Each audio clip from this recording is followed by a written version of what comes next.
All the games from the bargain bin, watch them being played by him or him. It's the Bargain Bin Brothers. Good morning, YouTube.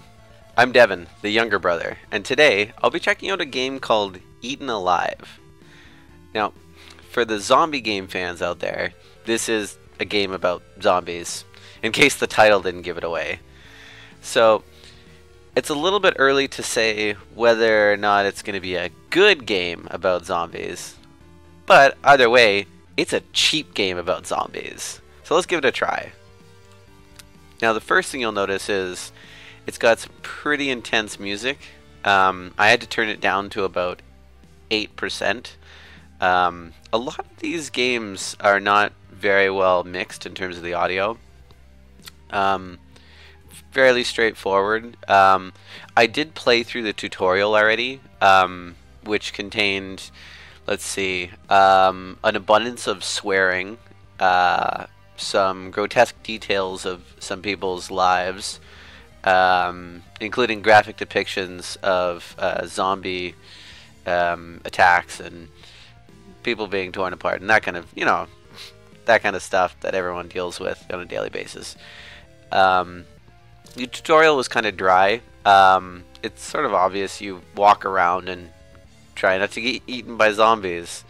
So the only really important detail that you might miss if you don't do the tutorial is if you don't know this sort of basic game, when you mouse over different things, there's different symbols that come up. If nothing comes up, there's nothing you can do with that. Pretty straightforward. Now, I had my settings set to windowed mode, but it just decided to change it back to full screen. I'm not sure how that's going to affect the video, but hopefully it's fixed now. Regardless, just something to keep in mind. This game is an Iron Man game. If anyone doesn't know what that means, it means that you get to die once and then your save game is deleted. It also means in this particular context, though not in general, that there is only one save game. In fact, when I restarted the game, when I was just messing around, it brought me right back to the last checkpoint that I went through. So it's kind of limited in a lot of ways, I've noticed already. But we'll jump into the game and you can get a kind of a feel for what sort of game this is. So this is you, the character. This is Mia's story, so you're Mia, the girl with the pink hair. This is your protector. He was having a big argument with you. He was saying, we have more than enough food and other supplies to, stay alive and comfortable for the rest of our lives. She was saying, I'm an angsty teen. I want to go out and probably get eaten to death. Eaten alive, as the title entails. And so, she basically says, F you, I'm gonna destroy our super secure bunker if that's what it takes to escape. So, spoiler alert, you're kind of a bad person in this game. So you just kind of you mess around, you find different things that you can click on. It actually took me about 15 minutes just wandering around, clicking on things. There's some glitches, like if you walk right up to this box, you can't click it. You have to actually be not on the tile where you stand to activate it in order to activate it, which is really dumb. And it's not the worst glitch that I've noticed. One of the other annoying things is, there isn't really any indication of what you're doing. So you just kind of have to wander around and hope you stumble across the necessary exclamation icons. Lots of swearing. You know, if you like swearing and zombies, then you'll like this game a lot. Unless you like to be told what you're doing. Because, for instance, it had, it made no indication that I was supposed to go over to that power box. So I just stumbled across it before. And it said I need a passcode. So I stumbled across a computer. And now the computer at least is telling me what the next step is, which is I need to find a power cord somewhere. Now, last time when I was just, experimenting with the controls and learning the basics, last time I went down there and wasted a whole bunch of time. I now know it's here.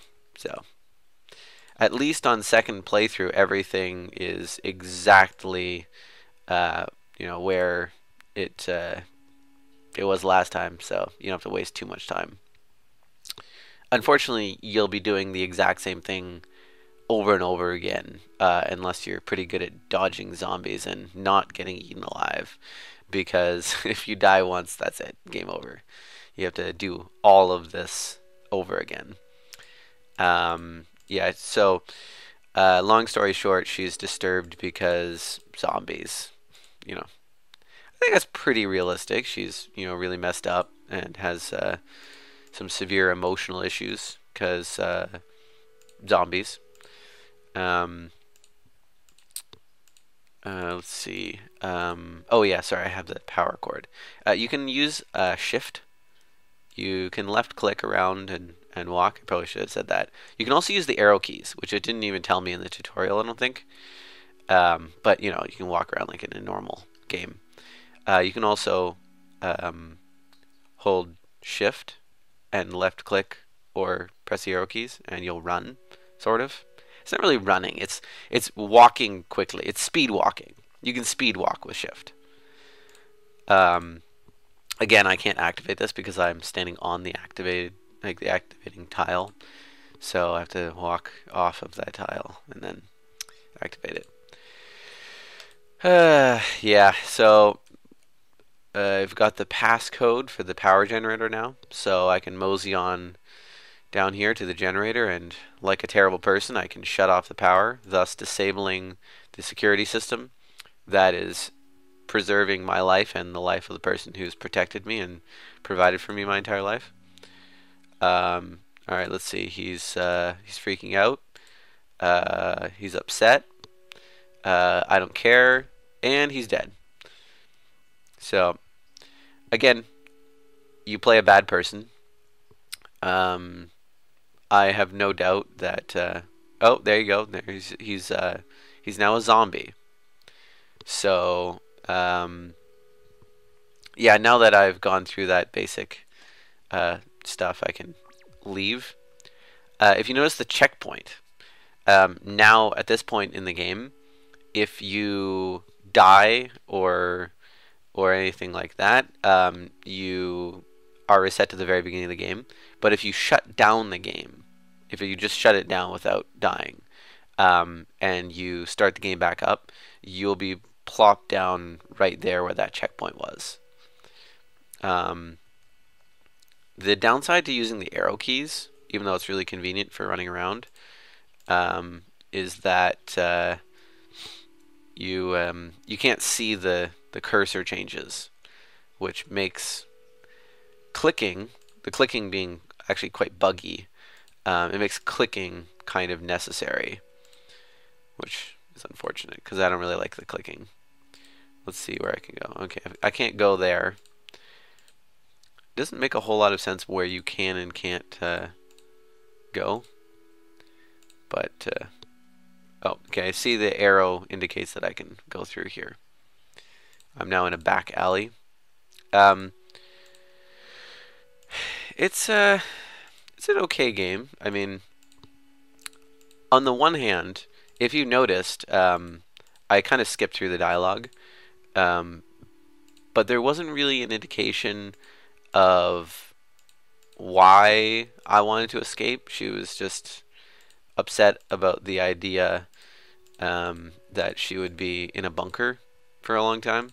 You can get upset about that, but honestly, if you had to choose between a semi-comfortable life in a bunker for the rest of your life and a, you know, free existence um, outside where there's a horde of zombies that are trying to eat you alive, I don't know. I have to question her intelligence. You know, and not just a bad person, but she's apparently kind of dumb because she wants to get eaten alive. Um, the other thing about the dialogue is it really doesn't give you any direction. I mean, I know I did see that one mention of, he has a gun stash somewhere. But it didn't really tell me, oh, and, you might want to look around in other buildings. Um, most of it's locked. Most of the buildings are locked.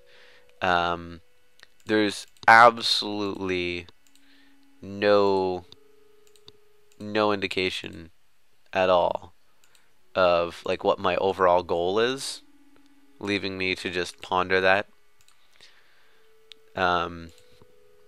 Oh my god, it's a metaphor for life. You gotta make up your own goals. Except, unlike Minecraft, making up your own goals and doing random insane stuff is kind of limited by the fact that it's a simple grid-based 2D game. Not that Minecraft isn't also grid-based, but you can build all kinds of cool stuff. Alright, well, I'm wandering around. I have no idea what I'm doing. There's a lot of swearing. Absolutely no direction, and I'm really bored. So I'm gonna get myself killed. I'll explain this. This is kind of cool, I guess, ish. If you get too close to a zombie, like I've just done, on purpose, but you could do it by accident too. This meter appears on the right, and you have to left click or press space, or enter. I don't know. You have to left click or do something else. When it's in the top 3 bars, if you do so when it's down below that, then you die. But funny story, as long as you always get in the top 3 bars, you can actually get almost grabbed by tons of zombies and you're totally fine. Which is, I guess, kind of cool. Like, there you go. Boom. Oh, look. I dodged it again. Oh, cool. Dodged it again. And now I didn't. So, then you get to check out this awesome unskippable thing where your character finally achieves the fate that she arguably deserves, which is getting eaten alive, sort of, except that she's a zombie, so she clearly wasn't eaten very effectively. So that's the game. It's not really the best zombie game that I've played. It's maybe not the worst, but the worst zombie game I've ever played would be a pretty hard accomplishment, considering some of the zombie games that are out there. So, overall, I'm going to have to give it a thumbs down. This game is...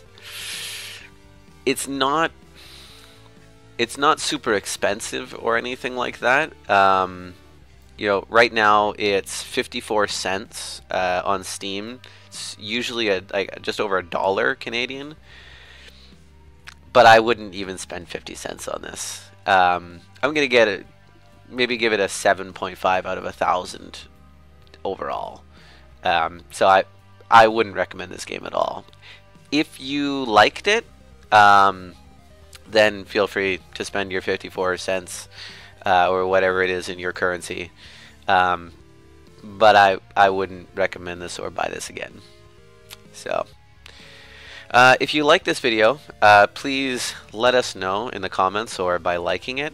Don't forget to subscribe to our channel if you haven't already. And I'll be putting something down here. I don't know what yet, but again, it'll be something. And I might eventually put something over there too. But there's no promises. So it might not be there when you see this. Anyway, it was fun. Not really. But hope you at least enjoyed seeing how bad it was and watching me suffer through it instead of you. And not spending your own 54 cents on it. Take care.